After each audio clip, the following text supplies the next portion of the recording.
애들이 저기 밖에 있는데 이거 시작을 하기도 애매하고 잠시만 얼른 해.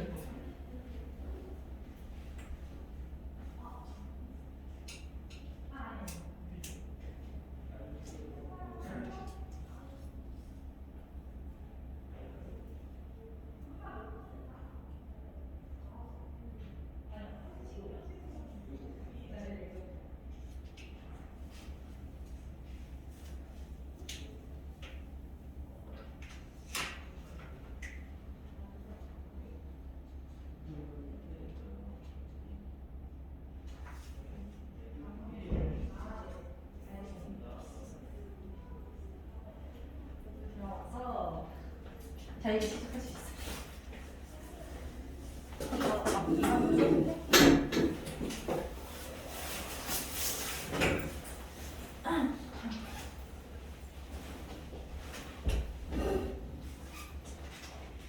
여기 신목이랑 한자랑 봐. 이겼어. 아마 신목이랑 한자라면 시험 범위가 거의 똑같을 거야. 내가 생각할 때는 신목은 그 선사시대부터 조선시대까지가 시험 범위일 것 같고, 한가람은 조선 매해마다 달라. 선생님이 나가는 대로 나가는데 조선 끝까지 할 수도 있고 고려까지만 할 수도 있고 조선 중간까지 할 수도 있고, 근데 신목은 매해마다 이렇게 맞춰서 나가기는 하더라고. 얘들아, 일단은 한국사, 쌤은 한국사를 담당을 하고 있고, 이따가 홍사쌤이 여기 들어올 거야. 홍사쌤은 다른 분이 계신데, 일단은 얘들아 한국사에 대해서 얘기를 하자면, 쌤이 생각할 때 고등학교 1학년 내신 과목 중에서 제일 어려운 게 한국사인 것 같아. 겁주려고 하는 말이 아니라 약간 우리가 중학교 때 역사를 생각해서 그냥 뭐 암기하면 되지 이렇게 접근할 과목은 얘들아 아니라는 거야. 왜냐면 일단은 얘들아, 너네 교재 있는 사람들, 교재 경민이 교재 없지? 이거 잠깐만 봐봐. 이따가 쌤이 교재 중간에 갖다 주실 거야. 차례 부분을 한번 펴보시면요. 차례를 펴보시면 이 큰 1번, 이게 너네 이번 중간고사 시험 범위가 될 거거든. 큰 1단원이 중간고사 시험 범위인데, 여기 시험 범위가 아까 잠깐 말했듯이 선사시대부터 해서 조선시대까지야.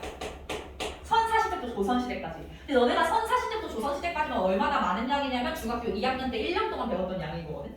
근데 그거 한 시험에 보니까 일단 기본적으로 양이 너무 많은데 난이도는 엄청 어려워. 난이도는 그냥 내신 한국사를 공부하고서 한국사 능력 검정시험을 봐도 될 정도로 난이도가 어렵기 때문에 그냥 암기 까먹으니까 직전에 한 일주일 전에 시작하지 이런 마음으로 공부를 하면 원하는 점수를 받을 수 없을 수도 있어. 그래서 미리 얘기를 하지만 좀 미리미리 중요한 내용은 암기를 조금씩 해놓으시고 숙제도 좀 빼먹지 마시고 하셔야 고득점을 받을 수 있는 과목이라는 거 명심을 좀 하셔야 됩니다. 그리고 특히 한자랑고 같은 경우에는 한자랑고 교재가 따로 있잖아. 그 교재 내용이 또 많아. 그래서 그 교재 내용은 나중에 따로 봐줄 거기는 합니다. 일단 이 프린트를 한번 펴보시면 얘들아, 수업 내용은 프린트로 나가고 교재는 문제 풀거나 자료 볼 때 활용을 할 거야. 프린트가 오늘은 이제 선사시대부터 해서 맨 뒤에 보시면 후삼국 시대까지 나와 있는데, 사실은 선사시대랑 고조선 이런 거 하기엔 우리가 시간이 좀 아까워. 양이 많아서 거기 일단 건너뛰고서 삼국시대부터 볼 겁니다. 두 번째 쪽을 펴서요. 두 번째 쪽. 중간에 보시면 큰 3번 삼국과 가야의 성립과 발전이라고 나와 있어. 이 부분부터 오늘 들어가도록 할게. 선사시대 아예 안 봐줄 거 아니고 나중에 봐줄 거야. 어려운 거부터 하자는 소리야 얘들아. 삼국시대 하면은 무슨 나라가 있죠? 고구려, 백제, 신라, 이렇게 세 나라를 우리는 삼국이라고 부르는데, 문제는 요 시기에 한반도에 요 세 나라 말고 나라가 하나가 더 있단 말이야. 혹시 알아? 가야라고 들어보셨나요? 가야? 사실 한반도에는 나라가 4개가 있었는데 얘네를 우리는 사국시대라고 안 하고 삼국시대라고 한단 말이야. 그 이유는 요 세 나라만 지니고 있는 공통점이 있어서 그래. 그러면 고구려, 백제, 신라가 대체 어떤 나라이기 때문에 가야를 빼먹느냐? 거기 나와 있는 큰 1번 중앙 집권적 국가라는 거. 요 세 나라는 중앙 집권적 국가. 가야는 중앙 집권 국가가 아니에요. 자, 그러면 중앙 집권 국가라는 단어의 뜻을 한번 볼게요. 집권은 권력이 집중되어 있다는 뜻이야. 권력이 어디에 집중되냐면 중앙에 집중된 건데, 여기서 중앙이 의미하는 것은 나라의 중심인 왕 또는 왕이 살고 있는 수도를 가리켜. 수도. 나라의 권력이 왕이나 수도에 집중되어 있는 나라, 그러니까 한마디로 왕권이 강한 나라를 중앙 집권 국가라고 한다는 거야. 그러면 고구려백제 신라는 왕권이 강하고 과야는 왕권이 약하다는데 왕권이 강하다는 것의 기준이 뭐냐? 거기 프린트에 나와 있는 동그라미 1, 2, 3, 4를 보시면 됩니다. 첫 번째, 왕위의 빈칸에 부자 상속. 바로 내 아들한테 왕위를 물려줄 수 있어야 왕권이 강한 거야. 내 아들 말고도 아무나 왕이 될 수 있으면 당연히 왕권 다툼이 일어나겠지? 왕권 다툼이 일어날 여지 없이 왕위는 아들한테 물려줘야 되고요. 두 번째로 율령을 바꾸합니다. 율령. 오늘날 말로 묶으면 한마디로 율령은 법이에요. 법. 나라에 법이 있어서 체계적으로 다스릴 수 있어야 되는데 얘들아, 이 율령 반포라는 단어 말고 다른 단어가 쓰일 수도 있거든. 뭐라고도 표현될 수 있냐면 관등제와 관복제, 이런 표현이 나올 수 있어. 뭐 관등제와 관복제를 정비하였다, 이런 말이 쓰이면 율령을 반포했구나라고 이해하시면 돼요. 관등이 뭐냐면 관리의 등급이야. 너네 우리나라에 9급 공무원까지 있는 거 알고 있어? 9급 공무원까지 있고, 당연히 제일 높은 건 1급이겠지만 보통 1급 공무원은 대통령을 가리키거든. 그래서 3급을 제일 높다라고 보통은 본단 말이야. 그러면 9급부터 3급까지 이렇게 있을 때 9급은 8급한테 함부로 대하면 안 되고 8급은 7급한테 함부로 대하면 안 되고, 그치? 3급이 제일 높으니까 이 사람은 떡떡거리면서 다닐 수 있어. 우리 이런 걸 뭐라고 얘기하면 서열이라고 얘기해. 관리의 등급을 나눠놓으면 관리들 사이에서 서열이 발생을 하는 거야. 관복은 뭐냐면 그런 관리가 입는 옷이야. 옷인데 관등에 따라서 입을 수 있는 옷의 색깔이 달라. 그러면 내가 걸어가다가 저기서 나보다 높은 관등의 색을 입은 사람이 보이면 일단 인사부터 하고 보는 거지. 그치? 자, 서열이 잡히는 거야. 관등제랑 관복제를 통해서. 그럼 이게 왕권 강화랑 어떤 관련이 있냐면 서열이 잡혔을 때 항상 서열 최상위에는 왕이 존재할 수밖에 없어. 그래서 아래에서 서열이 잡히면 자연스럽게 왕권은 강해질 수밖에 없어요. 무슨 말인지 알겠지? 그래서 이런 표현이 나왔을 때 율령이고 왕권이 강한 나라의 특징이다, 이렇게 잡으시면 되고요. 세 번째, 종교로서 불교를 수용하는 공통점을 보여요. 불교 수용. 근데 나 불교 수용이 왜 왕권 강화랑 관련이 있는지는 다음 소담하면서 배울 거라서 일단은 건너뛰고, 당연히 중국으로부터 수용한다, 이거는 좀 알고 있었어요. 중국으로부터 수용한다. 요때는 중국이 선진국이기 때문에 모든 선진 문물을 중국으로부터 받아들이게 됩니다. 네 번째는 뭐 기본적으로 영토를 넓혀야 왕의 체면이 서겠지. 왕권 강화에 도움이 된다. 그 다음에 아래표로 넘어가서 그럼 이제 삼국시대에 대해서 본격적으로 들어가 볼 텐데, 삼국의 건국과 성장이라고 나와 있거든. 근데 고구려랑 백제 같은 경우에는 성장 칸에 있는 내용들은 일단 안 보셔도 돼요. 일단 안 보셔도 되고 뭐를 볼 거냐면 밑에 회의라는 칸을 볼게요. 회의. 여기서 회의는 귀족회의를 뜻하거든요. 삼국시대에 왕권이 점점점 강해지니까 왕권을 견제하기 위해서 귀족들끼리 뭉친 것을 귀족회의라고 불러. 각 국별로 귀족회의의 명칭이 달라서 그거 조금 써보도록 할게요. 일단 고구려 귀족회의는 제가회의. 백제는 정사암회의. 근데 사실 정사회의 같은 경우는 교과서에 따라서 안 나와 있는 학교도 꽤 있어서 중요하지는 않아요. 신라 같은 경우에는 화백회의. 귀족들이 모여서 회의를 하는 거고, 셋 중에 가장 중요한 거는 화백회의라고 보시면 됩니다. 그러면 위로 올라가서 신라의 성장 부분을 한번 보도록 할게요. 일단 신라만 왜 따로 보냐면 좀 독특한 특성을 지녀서 그러는 건데, 우리가 삼국의 위치를 지도에서 한번 보면 고구려가 이렇게 북쪽에 위치를 하고 있고, 백제가 우리가 지금 살고 있는 이 서울 땅에서 생겨나요. 근데 신라는 이 정도의 위치를 하고 있어요. 그럼 잘 봐봐. 신라가 이렇게 있어. 이때는 나라가 발전하려면 누구로부터 선진 문물을 받아들여야 된다고? 중국으로부터 받아들여야 돼, 그치? 중국하고 교류를 해야 되는데 신라는 육로로 중국에 가려고 하면 고구려가 맡고 있고, 바다로 가려고 하면 백제가 맡고 있어. 그래서 신라는 중국하고 교류를 할 수가 없었어. 그러면 발전이 느릴 수밖에 없겠지. 그래서 신라는 진짜 완전 코흘리기 수준으로 나라가 진짜 발전이 느렸단 말이야. 그 발전이 늦었을 때 상황이 거기 성장 파트에 나와 있는 건데요. 빈칸 채워볼게. 박, 석, 김. 삼성이 교대로 왕이 됩니다.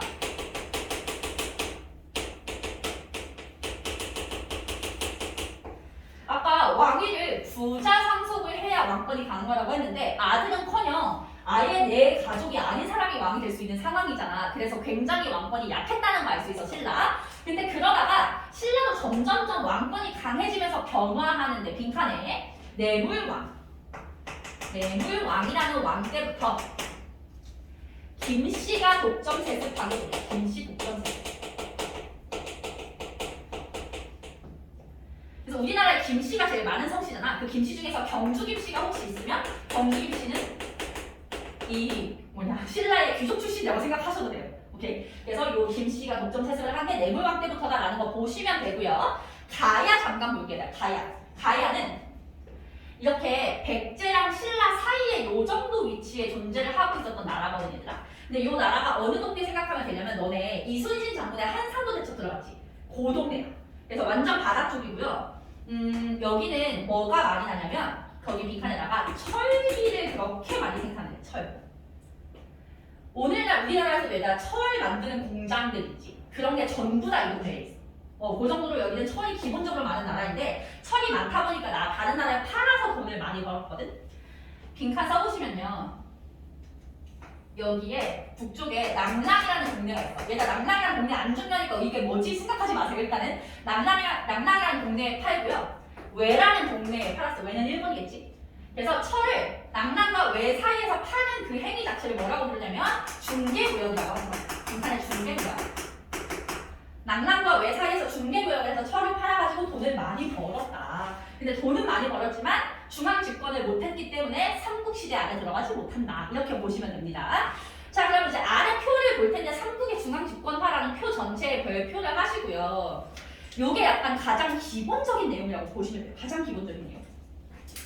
근데 나 그 표를 채우기 전에 여백에다가 요거 한 번만 써볼게. 삼국의 전성기. 여백에다가 전성기를 한번 먼저 정리해 볼 텐데 얘들아 전성기를 나누는 혹시 기준이 아니? 이때는 신라가 전성기야 라고 할 때 기준이 먼저 혹시 알아? 맞았어. 한가비율을 차지하는 게 기준이야. 그렇죠? 한가비율을 차지하는 게 기준일 때 누가 제일 유리하게? 애초에 한강에서 생겨난 백제가 제일 유리해. 그치? 그래서 자 4세기 이거 3개까지 외워주셔야 돼요. 4세기에 백제가 전성기였고 그때 백제의 왕 이름은 금초고왕이다. 아 네네. 아까 얘 한국 사람이 못 받은 거 아니야? 맞아.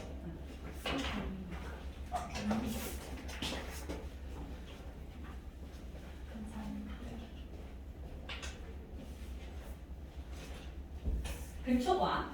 얘들아 그다가 5세기에는 누가 전성기가 되냐면 고구려가 전성기가 돼. 고구려 전성기 왕은 누구겠어요, 얘들아? 당연히 광개토대왕이겠지. 그리고 아들 장수왕까지를 전성기라고 봅니다. 그다가 6세기에 드디어 코블릭이었던 신라가 전성기를 차지하게 되는데 신라 전성기 왕은 3명이 있어요. 시증왕, 어통왕, 진흥왕, 지법진 3명이 전성기. 근데 한강 유역을 차지한 사람은 이렇게 근초고왕, 장수왕, 진흥왕이라서 얘네가 조금 더 중요하긴 해. 이렇게 세. 얘는 좀 기본적으로 외워주셔야 문제를 풀 수가 있고.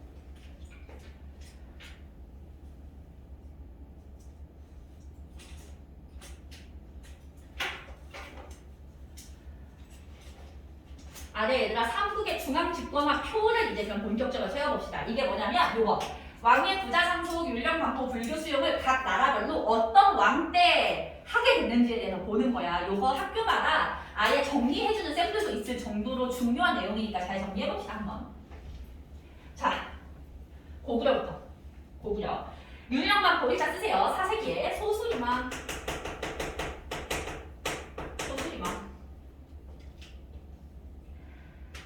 불교도 소수리망이야. 불교도 소수리망. 한 왕이 다 했어. 왕의 부자 상속 얘나 쌤이 거기다가 오타 냈거든. 세기가 3세기가 아니고 2세기고요.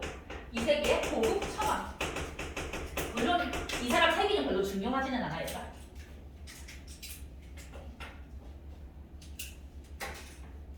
그 다음 백제 율령만포 3세기 고이왕. 백제 불교 수용은 4세기 후반에 이름 좀 외우기 싫게 생겼어. 신유왕. 왕이 부자 상속 전성기였던 근초왕.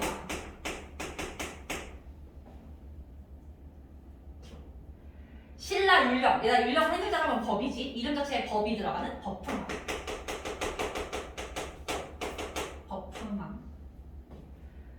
불교도 6세기 법흥왕.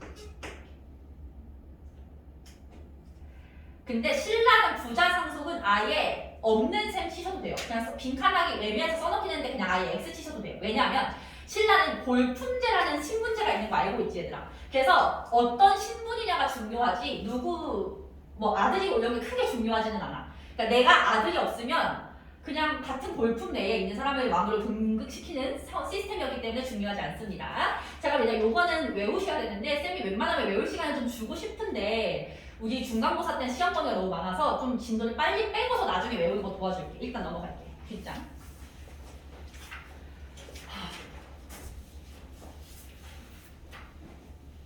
사실 쌤은 좀 불만이 있는 게 물론 쌤이 한국사를 가르치고 있는 사람이 이런 말이 좀 그렇겠는데 얘들아 삼국시는 이렇게 자세하게 배워야 돼. 그지 않아? 나는 일제강점기를 더 자세하게 배웠으면 좋겠고 물론 일제강점기 자세하게 하기는 하는데 뭔가 너무 삼국시대의 비중이 커가지고 여러분들도 공부하기 힘들고 근데 뭐 해야죠 있으니까. 자 봅시다. 사실은 이게 교육과정이 바뀐 지가 3년밖에 안 됐거든. 그래서 지금 고3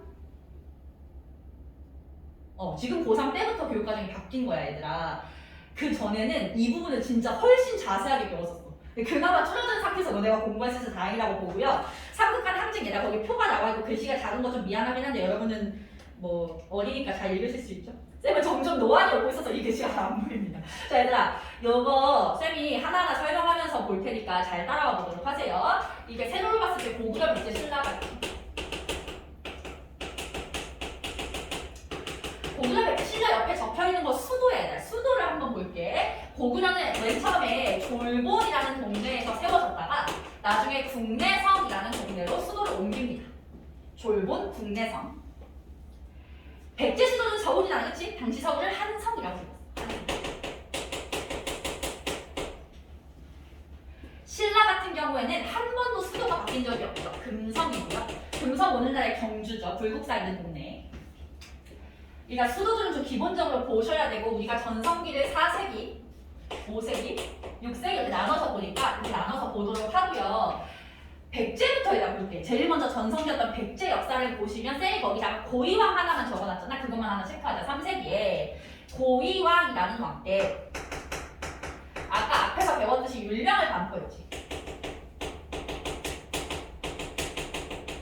법이라는 게 진짜 중요한 거잖아. 근데 삼국 중에서 가장 먼저 법을 반포했기 때문에 가장 먼저 전성기를 찍을 수 있었다고 보는 거야. 그래서 4세기에 등장한 전성기 왕이 근초고왕인데 근초고왕은 별표를 하나 하셔야죠. 아까 앞에서 잠깐 봤듯이 왕위의 부자 상속을 이뤘던 왕이 요 근초고왕 때였고 근데 근초고왕 같은 경우는 여러분들이 어떤 이미지로 기억을 하시면 되냐면 싸움의 신, 전쟁의 신이라고 생각하면 돼. 전쟁을 하는 족족 다 이겨. 그래서 영토를 엄청나게 많이 넓히는데 그거는 쌤이 그냥 간략하게 지도 그려서 설명해줄게.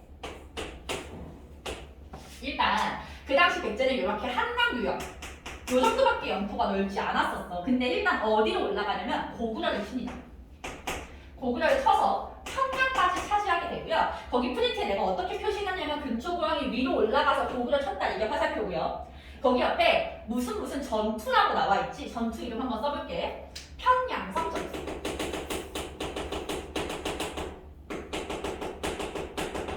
고구려를 쳐서 이기고 평양을 차지한 거야, 백제가. 쌤이 미리 깔고 가자면 얘들아 우리가 삼국시대라고 해서 고구려, 백제, 신라를 한 번에 배우긴 하지만 사실은 그 당시 고구려 사람들은 백제랑 신라에 대해서 큰 신경을 쓰지 않았어. 고구려는 워낙에 전쟁을 잘하기 때문에 고구려의 라이벌은 언제나 중국이야 얘들아. 얘네는 라이벌이 될 수 없어. 고구려가 대학생이라면 얘네는 초딩 뮤직이거든. 그래서 고구려는 백제를 한 번도 라이벌이라고 생각한 적 없는데 진 거야. 근초고왕 때문에. 엄청난 충격이야 고구려한테는. 오케이? 자 그리고서 남쪽으로 내려가서 요 지역을 다 통합을 하게 돼요. 요 동네. 전라도 지역. 그래서 영토가 이거밖에 안 됐는데 위아래로 넓혀서 여기 세로로 엄청 길어졌지, 그치? 요게 근초고항이다. 근데 요것보다도 요즘에 시험에 잘 나오는 건 뭐냐면 전쟁만 하면 나라가 외교가 남을 거 아니야. 그래서 친하게 지낸 나라도 있다는 거야. 교류한 나라. 그 교류한 나라가 시험에 잘 나오는데 바다 건너서 그 당시 중국의 동진이라는 나라가 있어서 동진. 그리고 또 바다 건너가면은 왜? 일본 애들. 얘네하고 친하게 지낸 거야. 빈칸을 이렇게 쓰시는 거야. 동진, 외와 교류했다.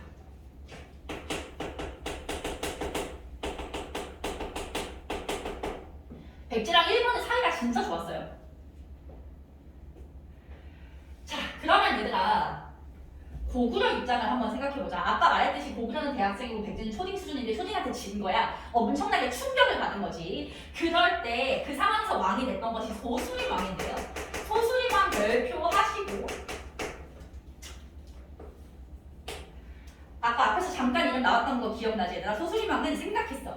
우리가 왜 저쪽으로 얘기인 백제한테 졌을까라고 생각했을 때 백제가 우리보다 나온 게 이건 거야. 우리보다 훨씬 이전에 율령을 반포했기 때문에 이겼다고 생각한 거지. 그래서 우리도 율령을 반포해야겠다라고 했어. 율령 반포. 빈칸에 그냥 율령이라고 써서 역한 작으니까. 그리고 불교를 수용합니다. 불교 수용, 불교. 그리고 나라의 기틀을 다지려면 인재를 키워야 되겠지. 인재를 키울 수 있게 학교를 세웠어. 학교의 이름은 태학. 율령, 불교, 태학. 이거 세 개 중에 하나만 해도 업적이 뛰어나다고 보는데 세 개를 한꺼번에 한 왕이기 때문에 엄청 중요하게 가야 되고 어떤 역사학자들은 광개토 대왕처럼 소수림 대왕이라고 불러야 된다라고 하는 사람이 있을 정도야. 엄청 중요한 왕이야. 그래서 이렇게 소수림 왕이 내부적으로 통치를 잘 하고서 이어서 왕이 된 것이 광개토 대왕인 거야. 소수림 왕은 광개토 대왕의 큰아빠라고 보시면 되는데요. 광개토 대왕 하면 우리는 영토를 많이 넓힌 싸움의 신이잖아. 그치? 영토를 확장하는데 거기 쌤이 괄호해서 뭐라고 써놨냐면 북이라고 써놨어. 북. 영토를 주로 북쪽으로 넓혔다는 소리야. 만주 지역으로. 근데 광개토 대왕이 북쪽만 치다가 한 번 남쪽에 내려온 일이 있었어. 그때가 언제냐면 얘들아 신라의 사막으로 잠깐 넘어가 볼게. 당시 신라 4세기에서 5세기 걸쳐서 그냥 4세기라고 보시면 되지만 내물왕이라는 왕이 있었거든. 아까 내물왕 앞에 잠깐 언급했었죠 얘들아. 신라는 굉장히 발전이 느려서 박, 서, 김, 세 성씨가 번갈아서 왕이 되다가 내물왕 때부터 김씨가 왕위를 독점하기 시작했다. 앞에서 잠깐 얘기 나왔죠. 그리고 얘들아 이때부터 왕을 뭐라고 부르기 시작하냐면 마립간이라고 부르기 시작해. 마립간. 사실은 얘를 내물왕이라고 부르면 틀린 명칭이고 내물마립간이라고 해야겠거든. 자, 왕이라는 호칭은 어느 나라 말이죠? 중국 말이지, 그치? 근데 얘네는 중국이랑 교류를 했어 못했어 이때? 못했으니까 왕이라는 호칭을 못 쓰는 거야. 무슨 말인지 알겠어? 그래서 독자적인 호칭을 쓰는데 마리카는 그래도 왕권이 강하다는 의미를 갖고 있어서 내물왕 때 왕권이 좀 강해졌음을 알 수가 있는데 문제는 여전히 유딩 수준이야. 엄청 약한 상황이었는데 그때 바다 건너서 외가 내가 보니 한반도에서 신라 정도면 좀 내가 쳐볼만 할 것 같아 라는 생각을 하면서 신라를 공격해온 거야. 외가 신라를 공격해오는데 신라는 자기 혼자 힘으로 이 외부를 격퇴할 수가 없었어. 그래서 나라가 망하기 일보 직전이 되니까 위로 올라가서 광개토 대왕한테 도움을 요청을 한 거야. 이때가 광개토 대왕이 한 번 남쪽으로 내려왔던 상황이거든. 봐봐. 광개토 대왕이 남쪽으로 내려와서 신라에 침입한 왜구를 격퇴를 해줍니다. 거기 나와있죠. 신라에 침입한 왜구를 격퇴해줘요. 근데 얘들아 광개토 대왕이 그냥 도와준 걸까? 호의로? 난 착하니까? 그럴 리가 없잖아, 그치? 왜 도와줬냐면 앞으로 신라의 내정 간섭을 하기 위해서. 이후로 광개토 대왕뿐 아니라 고구려 왕들이 신라에다가 엄청나게 내정 간섭을 해요. 야, 우리 안에서 너네가 망했는데 우리가 시킨 대로 해 이러는 거지. 그거를 보여주는 대표적인 유물이 하나 있는데 굉장히 중요한 거 호구명 그릇입니다. 호구명 그릇.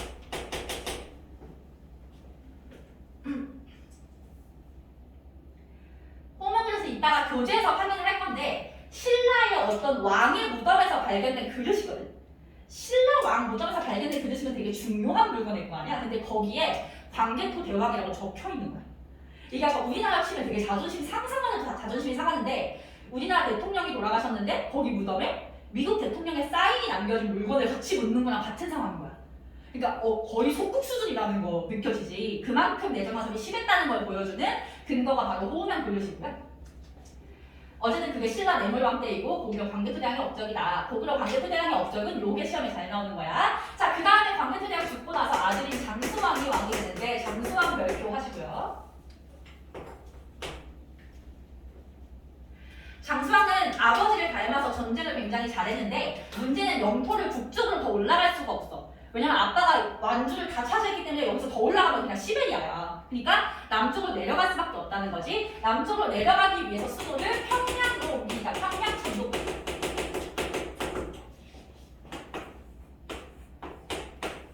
자, 고구려 수도가 졸본에서 국내성에서 지금 이제 평양으로 옮겨지는 상황이고요.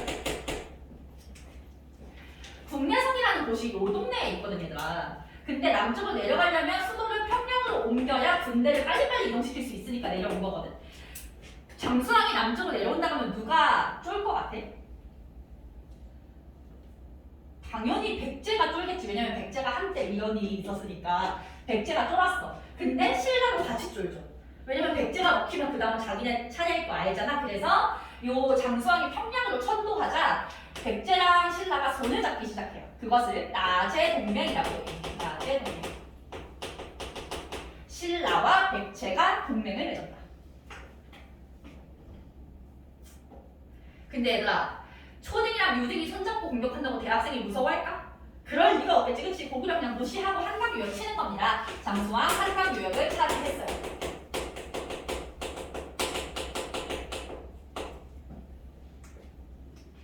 근데 한강유역은 어느 나라의 수도냐면 백제의 수도란 말이야. 백제는 수도를 뺏긴 상황이죠. 그래서 도망가서 수도를 옮깁니다. 백제는 웅진으로 천도를 하게 됩니다. 천도 수도 옮긴다는 뜻인 거 알고 있지? 수도를 옮겨요. 웅진. 백제 수도 바뀌었어. 웅진은 지금의 충청도 공주 지역이고 산으로 둘러싸여서 장수왕이 더 이상 시비 펴올 수 없는 지형이어서 여기로 도망가는 거죠. 근데 얘들아, 너네 장수왕 이름이 왜 장수왕인지 알아? 왜 장수왕이게? 오래 살아서 장수왕인 거 안 들어봤어, 얘들아? 오래 살아서 장수왕이야. 진짜 오래 살았대. 그때 요때 거의 평균 수명이 40살 이럴 때 80살까지 살았대, 얘들아. 그래서 장수왕의 아들이 아버지가 돌아가시면 내가 왕이 될 거니까 아버지 돌아가시길 기다리다가 먼저 죽어요, 아들이. 그래서 장수왕이 죽었을 때 딱 적합한 후계자가 없었던 거야. 아들이 없으니까. 그래서 장수왕이 죽자마자 고구려는 왕권 다툼이 일어나고 혼란기가 돼. 그래서 거기 고구려 보시면 쌤이 6세기에 혼란기라고 적어놨지 아무것도 배우지 않아. 말 그대로 혼란기였으니까. 오케이? 그래서 고구려가 혼란스러운 틈을 타고서 6세기에 신라가 치고 올라오는 거야. 자, 신라 봐볼게, 신라. 신라 5세기는 그냥 뭐 뇌물방 이후로 계속해서 고구려 내장가서 받고 있다 보시면 되는데 6세기에 치고 올라오죠. 왕세명, 지증왕, 법통왕, 진흥왕이고 어쨌든 진흥왕이 제일 중요하니까 진흥왕이라고 별표를 한번 쳐볼게요. 지증왕부터 보자. 지증왕 때부터 왕을 왕이라고 부르기 시작하고 이제 더 이상 마리까리라는 친구 안 쓰는 거야. 왕을 왕이라고 불러. 근데 왕이라는 친구를 쓴다는 건 어떤 나라의 영향을 많이 받기 시작했다. 드디어 중국의 영향을 받기 시작하는 거야. 신라가 조금씩 성장하면서. 그리고 나라 이름을 신라라고 정합니다. 그럼 그 전까지 나라 이름이 뭐였냐? 그 전까지 나라 이름이 없었어. 그냥 부르고 싶은 대로 불렀대. 내가 후보군을 얘기해줄게. 신라, 설아, 사라, 설아벌, 계림, 사라벌 이렇게 불렀대. 근데 드디어 하나로 정한 게 신라인 거야. 그리고 지중왕 때 우산국을 보통을 한다. 우산국. 혹시 우산국이 오늘날에 어딘지 아는 사람? 독도, 울릉도랑 독도 맞았어. 그래서 우리가 일본 애들한테 그 독도가 어디 짱이야라고 얘기할 때 제일 역사적으로 최초의 근거가 바로 이때가 되는 거야. 지중왕 때부터 6세기부터 우리 땅이다라고 얘기할 수가 있고요. 법등왕은 이름에 법이 들어가니까 율령을 받고 있다. 그리고 불교를 갖다가 공인을 하게 되는데 얘들아 수용이 아니라 공인이잖아, 그치? 수용과 공인은 다른 거야. 불교가 들어온 것은 요 5세기 언저리인데 몰라도 돼요. 근데 신라는 왕권이 약하니까 귀족들이 불교의 반대를 심하게 했던 거야. 그러다가 6세기 법흥왕 때 드디어 왕권이 강해지면서 공식적으로 인정하는 게 공인인데 불교 공인하게 된 계기 혹시 들어본 적 있어? 이거 몇 번도 있을까? 2차전에 순교를 계기로, 요거는 여백에다 쓰셔야 돼요. 2차전에 순교를 계기로 공인을 합니다. 얘가 순교라는 건 나의 종교적인 신념을 위해서 목숨을 희생하는 걸 순교라고 하거든. 이 차돈이라는 사람이 불교 신자였는데 귀족들이 불교를 믿었으면 하는 마음에서 왕을 찾아가가지고 얘기를 합니다. 귀족들을 모아놓고서 그 앞에서 나의 목을 쳐라. 그러면 신기한 일이 생겨서 귀족들이 불교를 믿게 될 것이다 라고 얘기를 한 거야. 근데 쌤은 좀 웃긴 게 배란다고 배는 게 더 웃긴 것 같거든요. 아무리 나중이면 어떡해. 근데 어쨌든 뱄어. 귀족들이 보는 앞에서 그 사람의 목을 뱉더니 갑자기 해가 지면서 하늘에서 혼비가 내리고 이 사람의 목에서 하얀색 피가 솟았던 거야. 우유 같은 피가. 그걸 보고 또 귀족들이 불교는 정말 신기한 종교구나 라면서 믿을 수밖에 없었다라는 게 역사책에 나와 있고 요거 이제 알고 계셔야 됩니다. 그 다음에 나 거풍왕에다가 내용 하나만 더 추가할게. 거풍왕 밑에다가 요거 쌤이 빼먹어가지고 금강가야를 복속했다. 금강가야가 뭔지는 조금 이따가 보도록 하고요. 어쨌든 가야 중에서 금강가야 복속을 한 거야. 자, 거풍왕까지 와서 내부적으로 통치를 다 다졌어. 그러면 이제 진흥왕들이 영토를 넓힐 차례죠. 영토를 넓히려면 강한 군대가 필요하잖아. 그래서 진흥왕이 제일 먼저 한 것은 화랑도 라는 군대를 접견하는 일을 합니다. 화랑도. 너네 혹시 이름 들어본 화랑이 있어? 누구 있지? 김유신 장군 들어봤어? 김유신이 화랑 출신이거든? 우리 김유신은 삼국 통일에 기여한 장군이란 말이야. 이 화랑도가 진짜 신라에 얼마나 큰 영향을 주었는지를 알 수가 있고요. 그런 후에 한강은 이제 얘도 차지하고 싶어 하는데 문제는 신라 말고도 한강을 노리는 나라가 하나 더 있어. 어디겠니? 백제겠지. 우리의 옛 수도 뺏겼던 수도를 고구려가 약해진 틈을 타서 다시 뺏어오고 싶은 거야. 그때 백제 왕이 성왕이에요. 성왕도 은근 시험 잘 나와서 별편할까?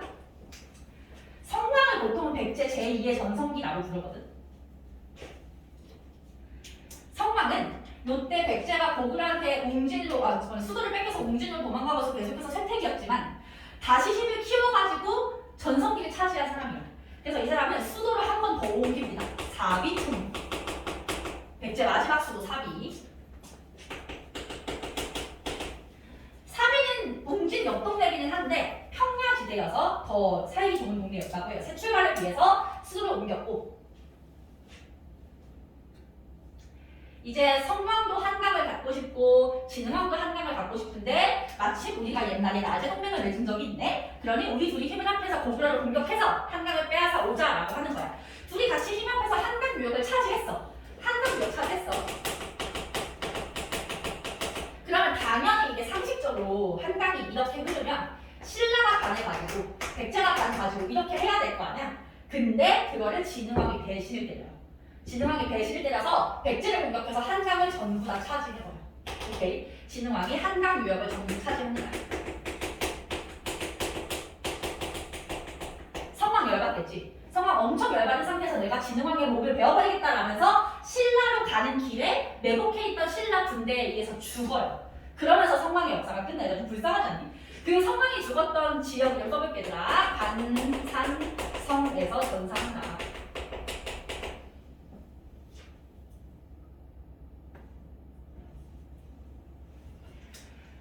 그리고 진흥왕은 한강을 차지한 상태에서 계속해서 전성기를 맞이하게 되고 얘들아 한강을 차지한다는 게 신라한테 어떤 의미냐면 이제 드디어 배를 타고서 중국과 직접 교류를 할 수 있어. 그게 엄청나게 중요했다 신라에게는. 그래서 배신을 때려서라도 차지하려고 했다. 그리고 마지막으로 이제 대가야를 복속하면서 이제 진흥왕의 업적이 다 마무리가 되는 겁니다. 그래서 이거 내가 제일 중요한 내용들만 정리한 거라서 여러분의 교과서는 더 자세하게 나와 있을 수 있고 특히 신문고 같은 경우에는 비상교과서잖아. 비상교과서가 쓸데없이 내용이 잔잔바른 내용이 되게 많거든. 그래서 일단 얘네를 다 공부를 한 다음에 교과서의 그런 디테일한 내용들은 차근차근 공부를 해나가시면 돼요. 그러려면 얘네를 좀 일찌감치 외워놔야 되는 거고 얘네 한번 싹 정리하고 가야 보고서 일단 한번 쉬도록 하자. 자, 고구려 백제 신라 중에서 누가 먼저 전성기다? 백제가 먼저 전성기다. 그치? 백제 4세기 금초고왕인데 그 전에 이미 고위왕 때 율령을 광고해놓은 사실이 있더라. 금초고왕 때 왕위 부자상속 그리고 영토를 위아래로 넓혀서 세로로 엄청 긴 나라를 만들었다가 동진외하고도 교류했던 사실이 있었죠. 근데 그 후에는 바로 소수림왕이 백제 나라에서 율령 반포하고 불교 수용하고 태양 설립하면서 전성기에 물꼬를 틀었어. 그 다음에 오세기 전성기가 광개토에서 장수왕 때인데요. 광개토 제왕 같은 경우에는 신라의 12피터 왜구를 격퇴해주고 나서 신라 예장나섭을 했던 사실이 있고, 장수왕은 남쪽으로 내려가서 평양으로 천도했고, 이걸 막기 위해서 신라랑 백제가 동맹 맺었지만 결국 백제의 수도인 한강역을 빼앗기면서 백제는 수도를 옮길 수밖에 없었다. 그러나 6세기는 고구려의 혼란기, 고구려 왕권 다툼 때문에 혼란기가 있어서 그 틈을 타서 신라가 치고 올라온다. 지증, 버풍, 진흥 3명이 있고요. 지증왕 왕신라 칭호 썼었고, 버풍왕 율령반포 불교공인 금강가야 복수. 진흥왕 때 화랑도 재편하면서 성왕과 함께 한강을 차지했는데 그 성왕을 배신 때리고 한강을 전부 차지한 승리자는 신라였고, 성왕은 복수하려다가 결국은 전사한다. 그리고 진흥왕은 대가야까지 복속해서 가야를 전부 다 먹게 된다. 이거야, 얘가. 한마디로 정리하면 생각보다 많지 않은데 왕이랑 시기를 좀 외워야 되니까 여러분들이 어렵게 느껴질 수 있어. 여기는 쌤이 생각할 때 한국사 전체에서 가장 어려운 파트거든. 어렵고 재미없고 암기하기 싫은 게 정상이니까 운명이거니 하고 받아들이는 게 편합니다. 여기에 재미 붙이려고 노력하지 마시고요. 가야 하는 거죠, 가야. 가야는 아까 잠깐 나왔었지, 철기를 많이 생산하고 중개무역에서 돈을 많이 벌었다라고 했었죠. 가야는 거기 보시면 쌤이 가야 연맹이라고 써놨어요. 가야는 중앙 집권 국가가 되지 못하고 연맹 국가였는데 6개의 가야가 있어요. 뭐 굳이 숫자는 몰라도 돼요. 6개의 가야, 뭐 대가야, 금강가야, 아라가야 뭐 이런 가야들이 있어. 그런 가야들 6개가 연맹한 상황이었는데 그 가야 연맹 중에서도 주도권을 잡고 있는 강한 가야가 있었어. 그거를 전기랑 후기로 나눠서 볼 건데, 전기 가야를 주도했던 나라는 금관 가야예요. 그리고 후기 가야 연맹을 주도했던 것은 대가야예요. 전기는 금관 가야, 후기는 대가야인데 왜 금관 가야의 힘이 약해져서 대가야로 넘어갔냐? 그 일은 빈칸에다가 광개토 대왕의 침략 때문에 그랬어. 광개토 대왕의 침략. 아까 근데 광개토 대왕 배울 때 가야를 침략했다는 얘기 없었잖아, 그치? 언제냐면 롯데인데요. 광개토 대왕이 신라에 침입한 외를 격퇴해줄 때 그냥 옆동네에 있는 가야 살짝 치고 가준 거야. 그때 금강가야가 망한 건 아니고 쇠퇴해서 그 틈을 타서 대가야가 힘이 세진 것이라고 보시면 되고요. 멸망은 우리 이미 배웠어요. 금강가야는 버프망한테, 대가야는 진흥왕한테 복속당했다. 그거 그냥 빈칸에 써넣으시면 됩니다. 가야는 딱 요것만 알면 돼.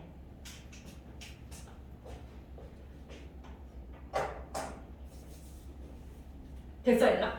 오케이. 자, 그러면 어려운 게 하나가 끝났고요. 우리 5분 정도만 쉬었다가 뒷부분을 보도록 합시다.